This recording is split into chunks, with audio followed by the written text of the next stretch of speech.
पुसद येथील नूर कॉलनी परिसरात घरगुती गॅस सिलेंडरचा अवैध साठा आढळून आलाय।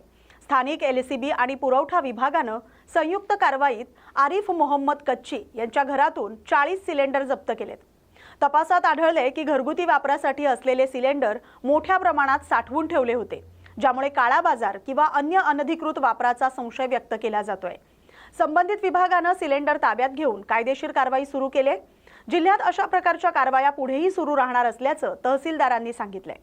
या बातमीचा आढावा घेतलाय प्रतिनिधी कलीम खान यांनी। दादर येथील ग्रामस्थांनी SEZ लिमिटेड कंपनीनं शेतकऱ्यांच्या जमिनीवर बेकायदेशीरपणे केलेल्या सातबाऱ्याविरोधात जिल्हाधिकारी कार्यालयावर धडक मोर्चा काढला। मोर्चामध्ये महिला, तरुण वर्ग आणि ग्रामस्थ मोठ्या संख्येने सहभागी झाले। त्यांनी जमीन आमची हक्काची, आमचा सातबारा कोरा करा अशा घोषणा देत आपली मागणी व्यक्त केली।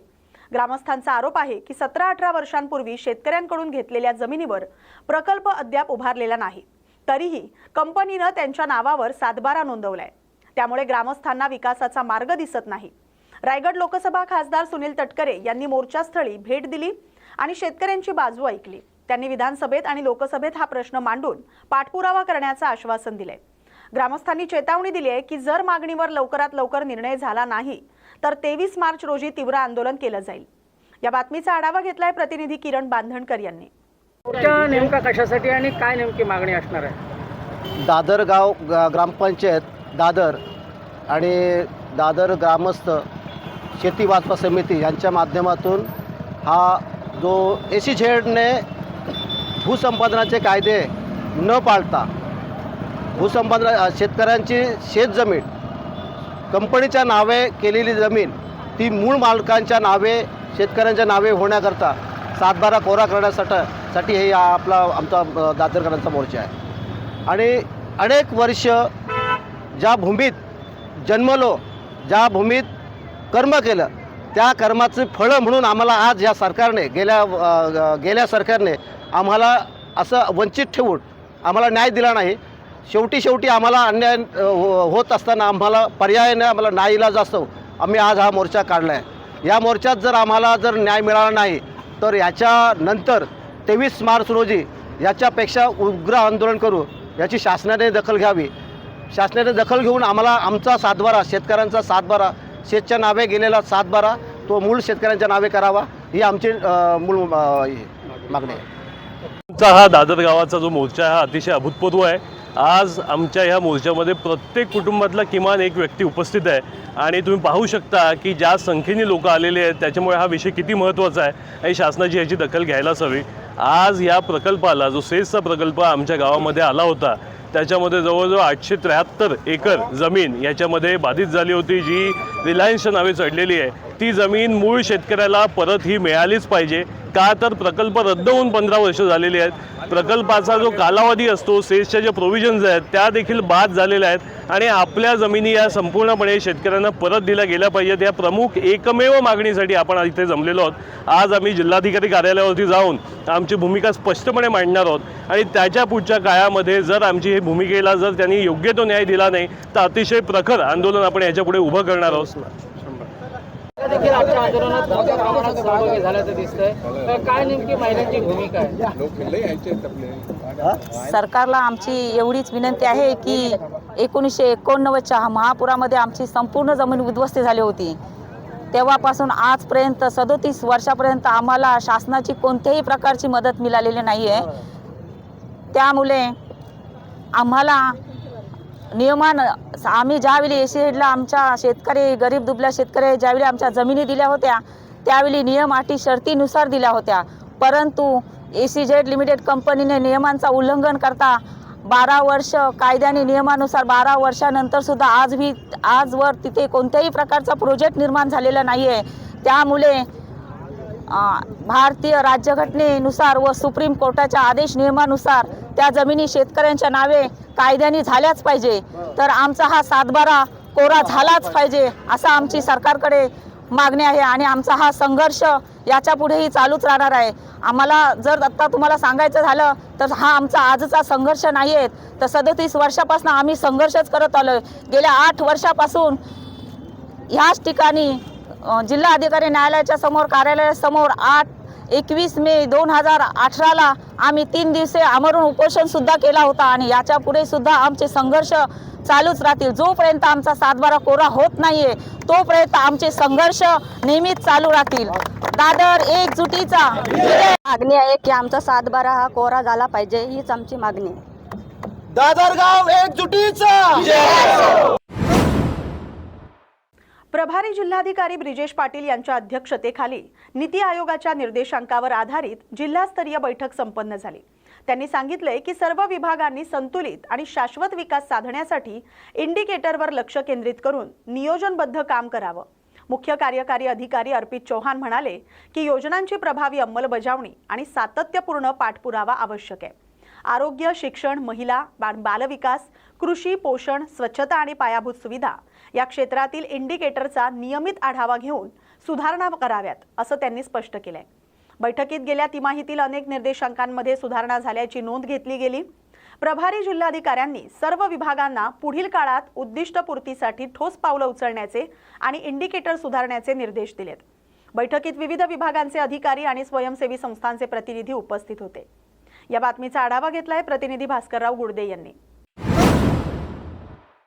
वाशिम स्थानिक गुन्हे शाखेच्या पथकानं 11 मार्च 2026 रोजी धानोरा मापारी परिसरातून महेंद्र ट्रॅक्टर, मालवाहू पिकअप, 2 पाण्याचे मोटर पंप आणि इचर जनरेटर असा एकूण 9,05,000 रुपयांचा मुद्देमाल जप्त केलाय. या कारवाईत आरोपी वैभव विष्णू नानोटे, बाळकृष्ण लबडे आणि आकाश कांबळे यांना अटक करण्यात आले.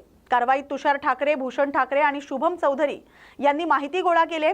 पथक प्रमुख PSI मास्कर रेघीवाले यांच्या मार्गदर्शनाखाली पोलीस हवालदार दीपक सोनोने, राहुल व्यवहारे, राजकुमार यादव आणि ड्रायव्हर सुनील तायडे यांनी कार्यवाही यशस्वीपणे पार पाडली. पोलिसांनी ही कारवाई सखोल तपास करून आणि सातत्यपूर्ण पोलीस पथक कार्यवाही यामुळे शक्य झाली. या बातमीचा आढावा घेतलाय प्रतिनिधी भास्करराव गुडदे यांनी. यवतमाळ जिल्ह्यात घरगुती LPG गॅसचा पुरेसा साठा उपलब्ध असून वितरण सुरळीत सुरू असल्याचे जिल्हाधिकारी विकास मीना यांनी स्पष्ट केले. अलीकडील काळात गॅस उपलब्धतेबाबत अफवा पसरवल्यानं नागरिकांमध्ये संभ्रम निर्माण झाला होता. त्यावर त्वरित बैठक घेऊन गॅस एजन्सीचा आढावा घेतल्याचं त्यांनी सांगितलंय. घरगुती वापरासाठी गॅसचा साठा राखून ठेवण्यात आलाय. काळा बाजार आणि साठेबाजी रोखण्यासाठी तालुका स्तरावर विशेष पथकं नियुक्त करण्यात आलेत. कोणीही नियमभंग केल्यास कठोर कायदेशीर कारवाई केली जाईल असा इशारा जिल्हाधिकाऱ्यांनी दिलाय. नागरिकांनी अफवांवर विश्वास ठेवू नये, अनावश्यक साठेबाजी टाळावी आणि प्रशासनाला सहकार्य करावं असं आवाहन करण्यात आलंय. या बातमीचा आढावा घेतलाय प्रतिनिधी कलीम खान यांनी. सर्वांना जिल्हाधिकारी म्हणून माझं आवाहन राहणार आहे की आता आमच्या जिल्हा प्रशासन स्तरावर आढावा घेण्यात आला. सर्व गॅस एजन्सी संदर्भात प्रत्येक ठिकाणी पुरेसा साठा उपलब्ध आहे, पण पुढच्या पिरियडमध्ये साठा कमी होणार नाही किंवा त्याची स्कार्सिटी होणार नाही. त्यासाठी आपण व्यावसायिक पुरवठा बंद केलेला आहे. घरगुती पुरवठा प्रत्येक ठिकाणी चालू राहणार आहे. त्या संदर्भात आपल्याकडे बऱ्यापैकी साठा उपलब्ध आहे. महत्त्वाचं आहे या पिरियडमध्ये कोणीही कालाबाजारी नाही करणार आहे. या अनुषंगाने आपण दक्षता घेतलेली आहे. प्रत्येक तालुक्यामध्ये आपण पथक निर्माण केलेलं आहे. जर कोणतीही अशी गतिविधी दिसून आली ज्यामध्ये कालाबाजारी दिसून येत आहेत, लोक अननेसरी साठा करण्याचा प्रयत्न करत आहे, त्यांच्यावर आपण आवश्यक कमोडिटी ॲक्ट अंतर्गत आपण गुन्हा दाखल करणार आहे आणि सक्त कारवाई असे लोकांवर करणार आहे. माझ्या सगळ्यांना सूचना आणि आव्हान पण आहे की कोणालाही काळजी करण्याची गरज नाही. आपल्या जिल्ह्यामध्ये पुरेसा साठा उपलब्ध आहे आणि त्याच्या नियोजित रीतीने आपण वितरण चालू ठेवू. धन्यवाद. राजगुरुनगर येथील आनंद HP गॅस एजन्सीचे प्रतिनिधी आनंदराव डोळस यांनी सध्याच्या गॅस तुटवडा अफवांवर विश्वास ठेवू नका असं आवाहन केलंय. गेल्या काही दिवसांपासून बाजारात आणि सोशल मीडियावर गॅस सिलेंडरची टंचाई असल्याचे संदेश फिरतायत, ज्यामुळे ग्राहकांमध्ये भीती निर्माण झाली. परंतु डोळस म्हणालेत की भारतामध्ये गॅसचा सध्या कोणताही तुटवडा नाही आणि सर्व ग्राहकांना घरपोच सेवा नियमितपणे दिली जाते. त्यांनी एजंट किंवा दलालांकडून जास्त दरानं गॅस विक्री टाळण्याचं आवाहन केलंय. तसंच विनाकारण जास्त बुकिंग यंत्रणेवर ताण आणते, त्यामुळे ग्राहकांनी आवश्यकतेनुसारच बुकिंग करावी असं त्यांनी म्हटलंय. प्रशासनानेही नागरिकांना फक्त अधिकृत माध्यमांवरील माहितीवर विश्वास ठेवण्याचं आवाहन केलंय. या बातमीचा आढावा घेतलाय प्रतिनिधी नारायण सूर्यवंशी यांनी. खरं तर आज जगभर आपण आखाती देशातील युद्धाबद्दल जी चर्चा जर केली तर गॅस सिलेंडरचा तुटवडा त्या माध्यमातून या ठिकाणी आपल्या भारत देशात आणि राज्यात निर्माण झालेला आपण ऐकतोय. परंतु कितपत ते सत्य आहे असत्य आहे या संदर्भात आपण जाणून घेणार आहोत. खरं तर न्यूज मराठी 24/7 या ठिकाणी आपण आता आलेलो आहे आनंद HP गॅस एजन्सीकडे. त्यांचे ते प्रतिनिधी आहेत आनंदभाऊ डोळस, यांच्याकडे जाऊया, माहिती घेऊया की कशा पद्धतीनं तुमची वितरण व्यवस्था चालू आहे. जी अफवा बाहेर मार्केटमध्ये किंवा समाजामध्ये आहे की ब्लॅकनी गॅस विकला जातो किंवा चढ्या भावानं विकला जातो, एकूणच सिलेंडर मिळत नाही, ह्या सगळ्या प्रक्रियेबद्दल त्यांच्याकडून आपण जाणून घेणार आहोत. नमस्कार आनंदभाऊ, मला सांगा की कशा पद्धतीनं तुमची ही व्यवस्था चालू आहे आणि लोकांमध्ये तुम्ही काय आवाहन करणार? पहिली गोष्ट मी सर्वांना सांगू इच्छितो की कुठल्याही प्रकारचा आपल्याकडे सध्या तरी भारतामध्ये, पूर्ण भारतामध्ये गॅसचा किंवा कुठल्याही प्रकारचा इंधनचा तुटवडा नाहीये. तर ग्राहकांनी कुठल्याही प्रकारचं पॅनिक होऊन एक्स्ट्रा बुकिंग वगैरे काही करू नये किंवा कोणी एजंट असतील किंवा दलाल असतील त्यांच्याकडनं जास्त पैसे देऊन गॅस कोणीही विकत घेऊ नये. आम्ही एजन्सी वितरक या नात्याने आम्ही सर्वांना कायदेशीररित्या जे बुकिंग करत आहेत त्यांना होम डिलिव्हरी देत आहोत आणि काळजी घेत आहोत की आमचे कर्मचारी असू द्यात किंवा इतर कोणी मार्केटमधले एजंट असू द्यात, दलाल असू द्यात, कोणाकडनंही कोणीही जास्त पैसे कोणी पे करू नयेत असं आम्ही प्रत्येक ग्राहकाला, गॅसच्या ग्राहकाला आवाहन करतोय. आणि मुबलक प्रमाणात साठा असल्यामुळे पॅनिक कोणी होऊ नये, त्यामुळं सर्वच यंत्रणांवरती अचानक ताण येतोय. त्यामुळं सगळ्यांना व्यवस्थित गॅस वितरण हे होणार आहे, त्या बाबतीत कुणीही मनामध्ये शंका नसावी. जिल्ह्यातील जिल्हा रुग्णालय आणि इतर शासकीय आरोग्य केंद्रांमध्ये महाराष्ट्र शासनाच्या सार्वजनिक आरोग्य विभागातर्फे विशेष HPV लसीकरण मोहीम राबवली जाते. या मोहिमेअंतर्गत 14 वर्षांच्या मुलींना एकच डोस लस देण्यात येणार आहे. जिल्हा शल्य चिकित्सक डॉक्टर अनिल कावराखे यांनी पालकांना आपल्या मुलींच्या आरोग्यासाठी मोहिमेत सहभागी होण्याचं आवाहन केलंय. मोहिमेत पात्र मुलींची नोंदणी UWIN डिजिटल प्लॅटफॉर्मवर केली जाते.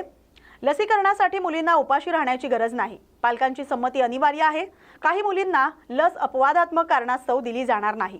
जिल्ह्यातील सर्व शासकीय आरोग्य संस्था सकाळी 9 ते दुपारी 2 या वेळेत लस उपलब्ध करून देणार आहेत. या बातमीचा आढावा घेतलाय प्रतिनिधी भास्करराव गुडदे यांनी.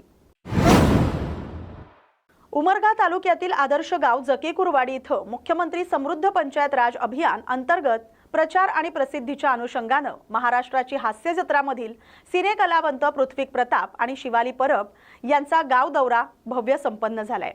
या कार्यक्रमास उपस्थित राहून इथल्या ग्रामस्थांशी संवाद साधला. जकेकुरवाडी गावच्या विकासासाठी आमदार ज्ञानराज चौगुले या साहेबांचे कायमच सहकार्य राहिले. पुढील काळात पंचायत समितीच्या माध्यमातून या गावासाठी जास्तीत जास्त योजना उपलब्ध करून देण्याचं आश्वासन यावेळी देण्यात आलं. कोणतंही दुजभाव न करता मला स्वतःला एकटीला पुढे नाही जायचं तर सगळ्यांना सोबत घेऊन पुढे जायचं.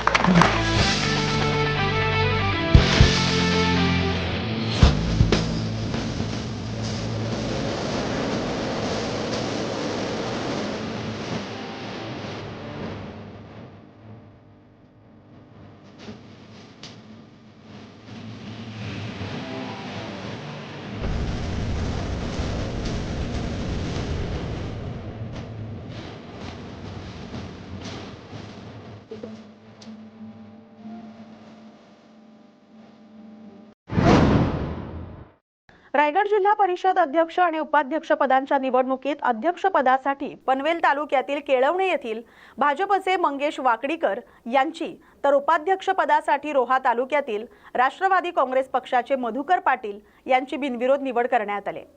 अशा पद्धतीमध्ये रायगड जिल्ह्याचा कारभार आता आपण आखणार आहात. काय नियोजन केलेलं आहे का विकासात्मक दृष्टिकोनातून? महायुतीच्या माध्यमातून महाराष्ट्रामध्ये निवडणूक होत असताना या जिल्ह्यामध्ये संघर्ष नक्की झाला, परंतु आज शेवट तरी गोड झालेला आहे. कारण बिनविरोध निवड आमची अध्यक्ष आणि उपाध्यक्ष आमची झालेली आहे. त्याच्यामुळं या जिल्ह्यामध्ये चांगल्या पद्धतीने काम करण्याचा मानस अध्यक्षांनी आताच जाहीर केलेला आहे आणि आम्ही सुद्धा या संपूर्ण या प्रक्रियेमध्ये उपाध्यक्ष म्हणून मी जिल्ह्यामध्ये जिव्हाळ्यातून परिवर्तन करण्याचा प्रामाणिकपणाचं काम मी स्वतः करणार आहे. आणि माझे नेते सुनील तटकरे साहेब, आदितीताई तटकरे, अनिकेतभाई तटकरे, युतीचे नेते सगळे, प्रशांत ठाकूर, बालदी साहेब, आमचे धारप साहेब ज्यांनी ही खरी युती एकत्र अपंग ठेवली ते असतील, धैर्यशीलदादा पाटील असतील, या सर्वांचे या सर्वांनी काम करण्याची आम्हाला जी संधी दिली त्या संधीचं चांगल्या पद्धतीने सोनं करण्याचं काम आम्ही करू. आपली बिनविरोध निवड झालेली आहे. काय सांगाल एकूणच आता सध्या आपण खुर्चीवर विराजमान होणार आहात, कशा पद्धतीनं जिल्ह्याच्या विकासासाठी योगदान असणार? रायगड जिल्हा परिषद 2026ची या सार्वत्रिक निवडणूक ही बिनविरोध झाल्याबद्दल सर्व 59 सन्मान्य सदस्यांचा मी आभार व्यक्त करतो. आज भारतीय जनता पार्टीचा अध्यक्ष स्वातंत्र्यानंतर या रायगड जिल्हा परिषद बसत आहे, याचा मला सार्थ अभिमान आहे. आज रायगड जिल्हा परिषद अध्यक्षपदासाठी मला भारतीय जनता पार्टी, राष्ट्रवादी काँग्रेस अजित पवार गट, शिवसेना शिंदे गट, शिवसेना उद्धव बाळासाहेब ठाकरे गट या सर्वांनी मला एक मुखाने माझी एक मतांनी निवडणूकमध्ये मला बिनविरोध दिल्याबद्दल त्यांचा सर्वांचा धन्यवाद. रायगड जिल्हा हा छत्रपती शिवाजी महाराजांच्या स्वराज्याचा राजधानीचा जिल्हा आहे. या जिल्ह्यामध्ये 15 तालुके, 1968 गावं आहेत. एकूण 7,000 चौरस किलोमीटरचा हा जिल्हा, एकीकडे उत्तर रायगड, एकीकडे दक्षिण रायगड अशी भिन्नता असलेला हा जिल्हा. एकीकडे MMR रिजन असेल, सिडको असेल, नैना असेल, तर एकीकडे सागर पट्टा असेल, असा हा रायगड जिल्हा आहे. या रायगड जिल्ह्याचं येणाऱ्या भविष्य काळात एक वेगळ्या पद्धतीने विकास करून या रायगड जिल्ह्याला महाराष्ट्रातील अग्रमानांकित जिल्हा करण्याचा आमचा मानस आहे. आणि हे करत असताना आमचे सर्व सन्माननीय 59 सदस्य यांचा पाठिंब्यावर निश्चितच या रायगडचा विकास करून या रायगड जिल्ह्याला पुढे नेण्याचं आम्ही निश्चित काम करू. रायगड जिल्ह्यामध्ये गेली 1.5 महिना झालो वाद चालू होता राष्ट्रवादी आणि काँग्रेसचा, शिवसेनेचा. त्यानंतर तुम्हाला संधी मिळालेली आहे. यामध्ये कसं पाहता या संधीकडे आणि भविष्यामध्ये काम करत असताना या राजकारणाचा त्रास होईल का? आपण जर पाहिलं तर गेल्या 2 महिन्यात भारतीय जनता पार्टीचे देवेंद्र फडणवीस साहेब, महाराष्ट्र राज्याचे प्रदेशाध्यक्ष रवींद्र चव्हाण साहेब, त्याच पद्धतीने राष्ट्रवादी काँग्रेसचे प्रदेशाध्यक्ष सुनीलजी तटकरे साहेब, त्याच पद्धतीने एकनाथ शिंदे साहेब यांच्या नेतृत्वाखाली हे सरकार स्थापन झालं आहे. कुठेही वाद नाही, कुठेही विवाद नाही. आम्ही सर्व एक संघ आहोत आणि रायगडचा विकास करण्यासाठी आम्ही कटिबद्ध आहोत. आणि येणाऱ्या भविष्य काळात वादविवाद न करता एक सुशासन देण्याचं आम्ही काम करणार आहोत आणि रायगड जिल्ह्याला एक वेगळ्या दिशेने नेण्याचा आमचा निश्चितच प्रयत्न असेल. भंडारा जिल्ह्यातील लाखादूर तालुक्यातील सामाजिक कार्यकर्त्या निरुताई मेश्राम यांची महाराष्ट्र महिला संघटना विदर्भ कार्याध्यक्षपदी निवड झाली. तसंच ओपारा येथील माजी सरपंच ज्योती रामटेके यांची पूर्व विदर्भ अध्यक्षपदी, दहेगाव येथील बिंदू रामटेके यांची भंडारा जिल्हा अध्यक्षपदी आणि बारव्हा येथील माजी ग्रामपंचायत सदस्य अर्पणा जांगळे यांची जिल्हा उपाध्यक्षपदी निवड झाली. या नियुक्तीमुळे महिलांच्या सशक्तीकरणाला नवसंवेग मिळेल अशी अपेक्षा व्यक्त केली जाते. विविध स्तरातील मान्यवरांनी या महिलांना पुढील वाटचालीसाठी शुभेच्छा दिल्यात. या बातमीचा आढावा घेतलाय प्रतिनिधी प्रकाश नागतोडे यांनी. आंबेगाव तालुक्यातील मंचर येथील शासकीय आदिवासी मुलींच्या वसतिगृहात पिण्याचं स्वच्छ पाणी, निकृष्ट दर्जाचं जेवण, स्वच्छतेची कमतरता आणि इतर मूलभूत सुविधांचा अभाव असल्याचं आढळून आलंय. याबाबत प्रशासनानं दखल न घेतल्यानं स्टुडंट फेडरेशन ऑफ इंडियानं बुधवारी तीव्र आंदोलन केले. आंदोलनादरम्यान विद्यार्थिनींच्या समस्यांकडे लक्ष वेधण्यात आले आणि प्रशासनानं तातडीनं सुधारणा न केल्यास पुढील काळात अधिक तीव्र लढा उभारण्याचा इशारा देण्यात आलाय. आसपासच्या विद्यार्थिनी आणि SFI पदाधिकाऱ्यांनी उपस्थित राहून सुधारणा करण्याची मागणी केली. या बातमीचा आढावा घेतलाय प्रतिनिधी सुदामराव कराळे पाटील यांनी. माझे नाव पल्लवी जोतुरोंगटे, मी इयत्ता SY BSc वर्गात शिकते. आम्ही कालपासून मंजर हॉस्टेलमध्ये आंदोलन करत आहोत. त्यामध्ये आमचे काही पाण्याचे प्रश्न आहेत. तो खूप मोठा प्रश्न आहे, तो अजूनही सुटलेला नाही. जोपर्यंत आमचे प्रश्न सुटत नाही तोपर्यंत आमचं आंदोलन असं चालू राहील. त्यात आमच्या अजून समस्या आहेत, जसे की जेवण चांगलं नसते, अजून बरेच स्वच्छतेविषयी तसे बरेच प्रश्न आहेत. ते जोपर्यंत सोडवले जात नाही तोपर्यंत आमचं आंदोलन चालूच राहील. एक प्रकल्प अधिकारी आलेले, पण त्यांच्याकडून देखील आमच्या समस्यांचं निवारण झालं नाही. त्यामुळे आम्ही आजचं आंदोलन असं चालू ठेवते, ते स्थगित करण्यात येणार नाही. या बातमीसोबतच बातमी महाराष्ट्राची मध्ये इथेच थांबतोय. अशाच महत्त्वाच्या बातम्यांसाठी पाहत राहा न्यूज मराठी 24/7. नवा भारत, नवा विचार.